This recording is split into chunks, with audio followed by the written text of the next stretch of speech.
Assalamualaikum warahmatullahi wabarakatuh.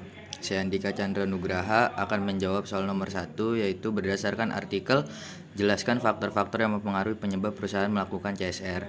Dalam artikel tersebut, beberapa faktor yang mendorong perusahaan melakukan CSR ialah yang pertama, globalisasi. Fokus pada perdagangan lintas batas perusahaan multinasional dan rantai pasokan global telah meningkatkan fokus pada CSR di seluruh dunia. Praktik manajemen sumber daya manusia, perlindungan lingkungan, konteks kesehatan dan keselamatan. Yang kedua, badan-badan pemerintah dan antar pemerintah mengembangkan perjanjian, deklarasi kebijakan, prinsip-prinsip dan dokumen lain yang menguraikan reformasi sosial untuk perilaku bisnis yang dapat diterima.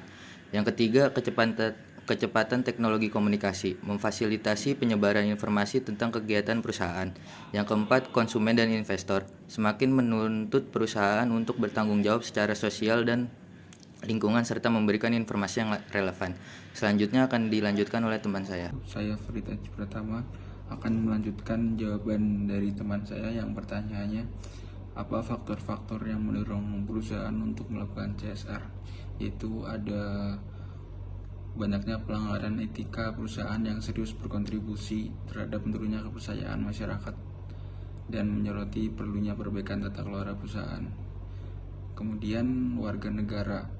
Banyak warga negara mengharapkan dunia usaha mematuhi standar sosial dan lingkungan. Selanjutnya ada batasan hukum pemerintah.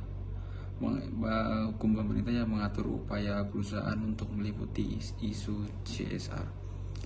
Oleh karena itu, faktor pendorongnya perusahaan melakukan CSR berarti ada globalisasi, tekanan dari instansi pemerintah, teknologi komunikasi, tuntutan konsumer atau investor, skandal etika, tekanan masyarakat, dan terbatasnya pengaturan pemerintah.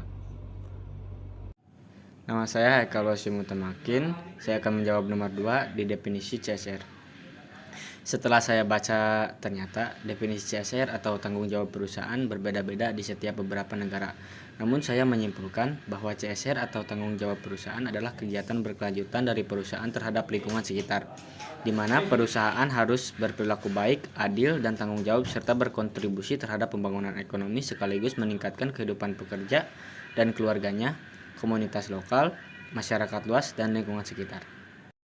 Ada beberapa contoh CSR yang disebutkan dalam artikel. Yang pertama ada sumber daya etis Starbucks, keterlibatan komunitas, dan pengelolaan secara global.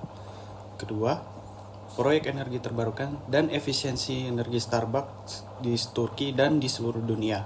Yang ketiga, Royal Dutch Shell mencerminkan dan mengukur berbagai indikator terkait tanggung jawab sosial dan lingkungan dalam laporannya.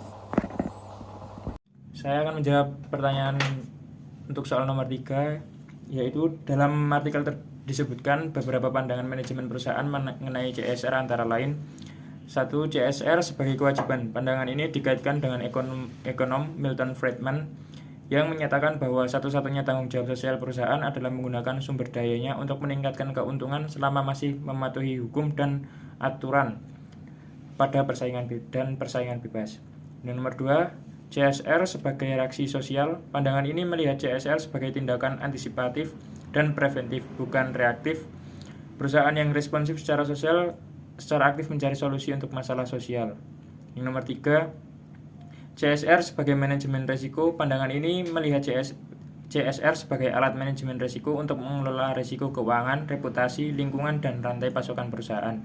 Perusahaan yang bertanggung jawab secara sosial dianggap dapat meningkatkan citra merek dan nilai perusahaan.